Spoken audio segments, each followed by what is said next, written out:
what's going on? We're going to Airplay.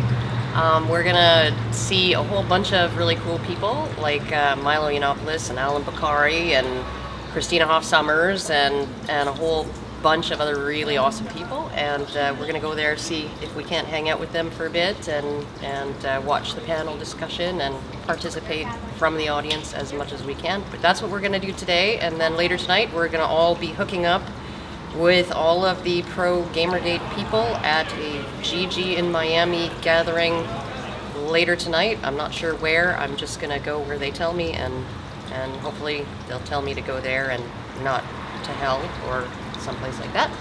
So there you go, that's what we're doing.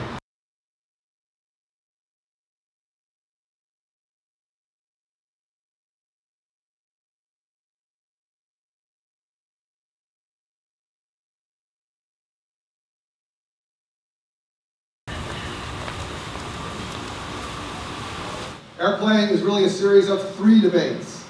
The first is the shortest, and it's right now. We're going to attempt to answer this crucial question. What the hell is Gamergate, and why should I give a crap about it anyway? I think that from the Gamergate angle, especially again with the stuff I've heard people talking about on Twitter, I think that it's already won for them. Like, at the end of the day, Airplay happened. It's here. The discussion is being had, and it's nobody stopped it.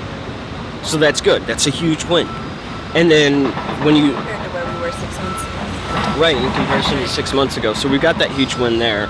And then they're going to have a great hangout. They're going to have a great event today afterwards, for better or worse. Again, it's a gathering of people who share, you know, like-minded thoughts, and I think that that's really good. And I don't see what the negatives are in that. Apparently, the organizers have they've said that they've prepared for any eventuality for the cruel and tragic shenanigans of social justice types to do things like cause noisy disruptions, pull fire alarms, things like that. They said that they've planned for that and they have security in place to prevent that. So I'm hoping that it goes off okay, and considering that we have a panel of very reasonable people, most of them write, you know, for very, very normal mainstream publications, even if they choose to work primarily for conservative websites, they also do other work for, you know, websites like Time and Newsweek and stuff like that. So hopefully it'll be just a very, very nice discussion and an informative one, and not a loud, rowdy, angry, disrupty one. So there you go.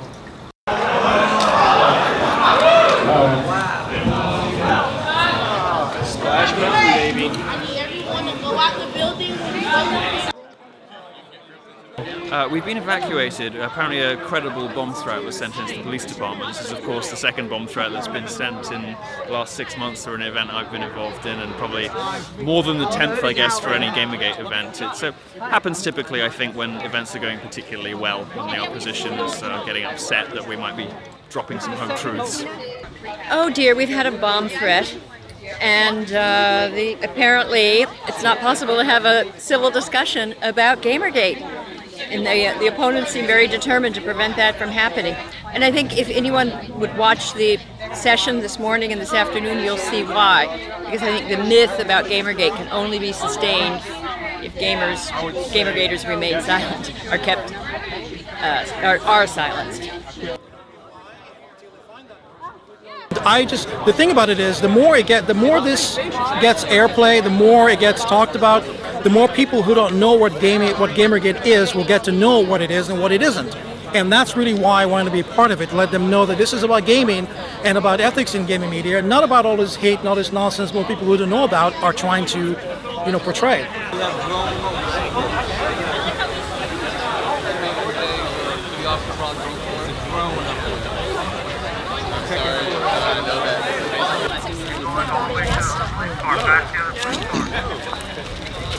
Ash is looking at the camera when Derek.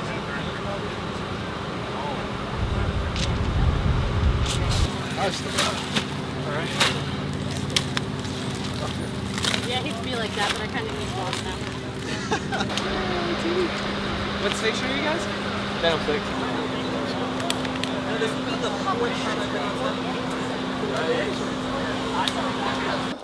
Here's the idea. The TV cameras are well, here. but I want to wasn't show in it, them that a so- bomb threat does not shut down I an gotta- event. Sorry? And I don't think there's a better place to continue a conversation after a bomb threat than by trespassing in a house in plain sight of the cops. He wants to know what happened. Anyone speak Spanish? Who needs to know what? The reporter needs to know. Do you speak Spanish? Sí, yo hablo español. ¿Qué tal? ¿Cómo te va? Bien, ¿Puedes bien. venir un momento para acá? Sí, si quieres. Please let them know what happened with Airplay. Bring up a point. I've been working in Afghanistan. I'm a senior advisor for the last 7 years, and this happens all the time. We get bomb threats all the time, but people leave. And this is really an inspiration to see that people are staying. Usually a bomb threat cancels everything. People go about their business and they leave, but you have decided to stay here and continue because you're devoted to your mission and you're passionate about your craft. So that is remarkable. In other places where this happens every day, everyone leaves and goes home and they hope that they stay alive. That way we'll let us have our cars. How was the experience sitting outside in the heat? Well, as a native Floridian, it's nothing new, but I typically spend most of my time behind a computer desk. So yeah, not in the heat exactly, but Yeah. But not that we're strangers to Florida weather. As a native Albertan, it was absolute freaking hell, and I would rather sit for that length of time in 30 below weather. That's 30 Celsius for you Yankee rubes. Learn how to convert. Right across from a cop car, we took over a condemned house, and in the carport, continued the journalism and Gamergate conversation under the theory that the bomb threat was illegal, crashing into a no trespassing condemned home is illegal, therefore they cancel each other out, and it becomes totally legal. perfect logic. That conversation continued until just now. They're going to be shutting this place down because I think this place hates me, and we're not going to ever be able to come back here again. The guy up there in the booth, his name is John Smith. It's not his real name. I don't even really know his real name. I don't know if I want to know his real name. You know. All right. So when he reached out to me when I started this and said that he wanted to help, he sounded like a good guy. As a journalist, you get to know people are kind of bullshit artists. So I said, yeah, sure, help out. Well, that caused such a Gamergate catastrophe stir of excitement that Oliver had to have an emergency stream to vet this dude. Well, it turned out that all the technology that was done today, a multi-camera secure live stream, was done by a 19-year-old sitting up in that booth.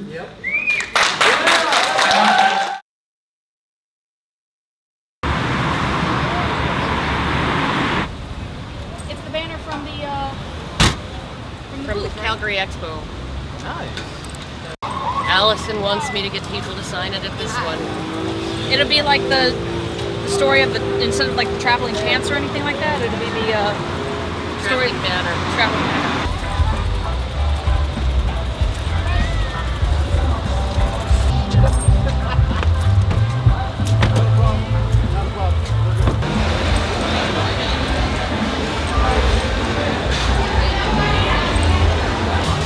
I don't know why they didn't take the ears.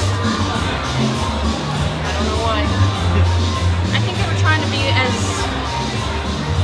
not cause as much of a problem as possible.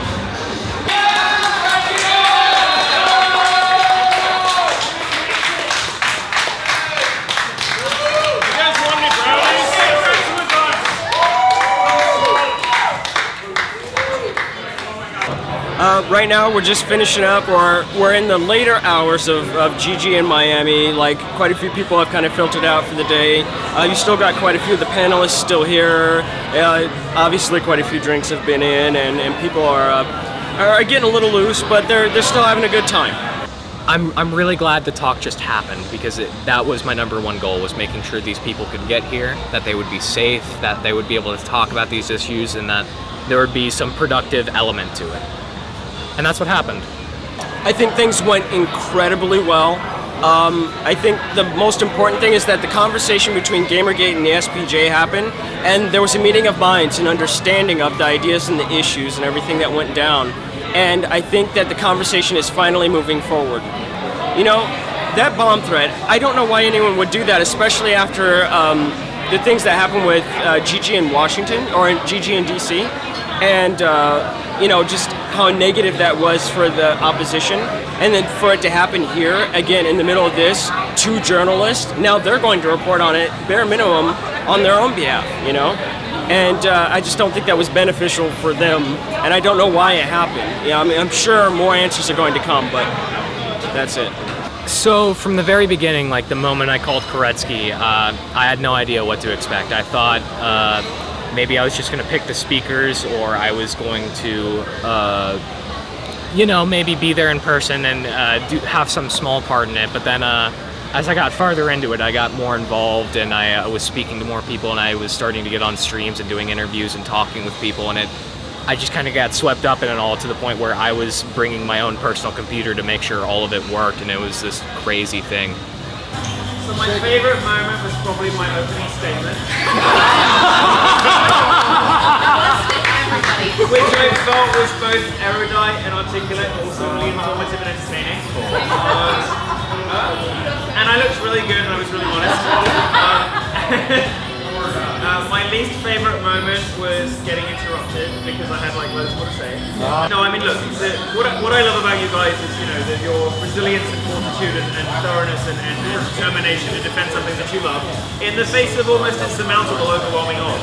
And it's a really impressive and very, it's something that, and I don't use this word lightly because it's something that idiots say, but it is kind of inspiring. And it is sort of an amazing thing to watch. And I've enjoyed getting to know you guys. I don't know, I'm very meeting wonderful people. I think what you're doing is very important. You have fought back uniquely. Nobody else has ever done it.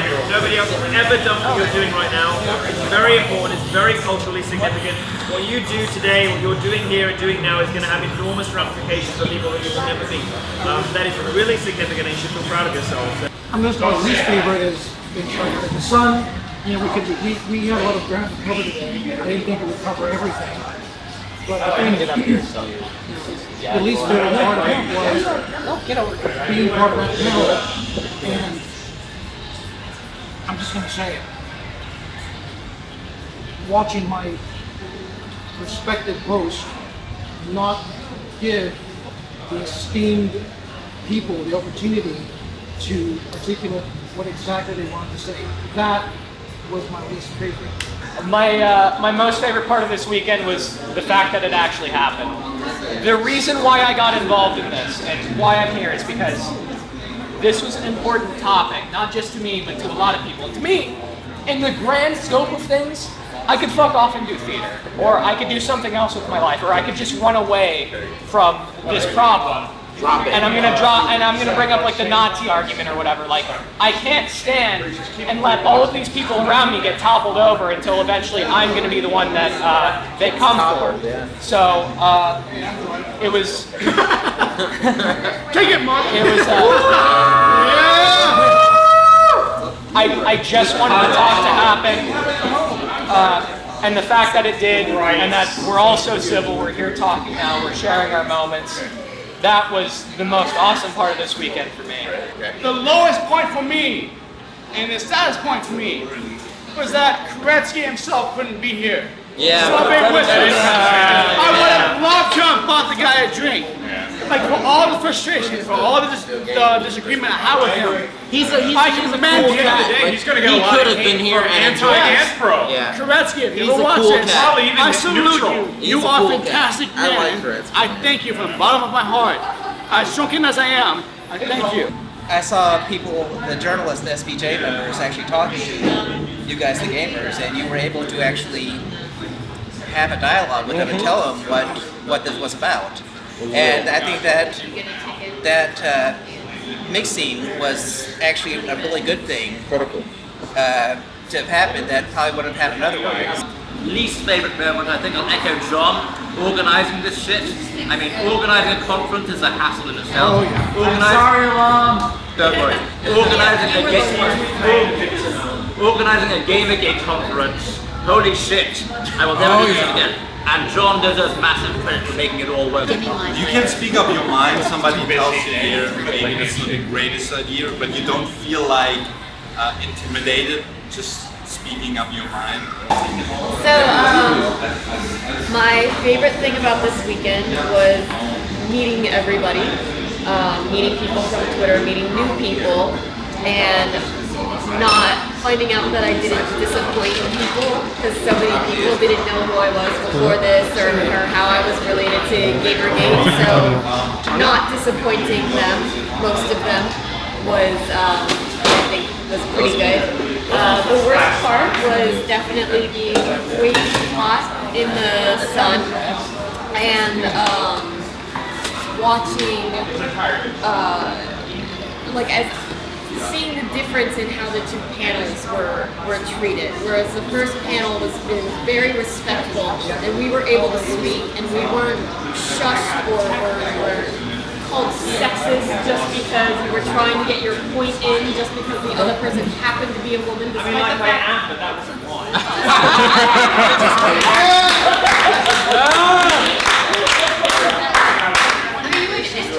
Random, like right before that, but then it was all of a sudden just for no reason said, well, that's kind of sad. Like, watching the differences. I really like it. Yeah, really, that irritating. Watching just the disconnect during the second panel that didn't occur during the first panel. As far as my least favorite part of the event, I think it was probably when I realized that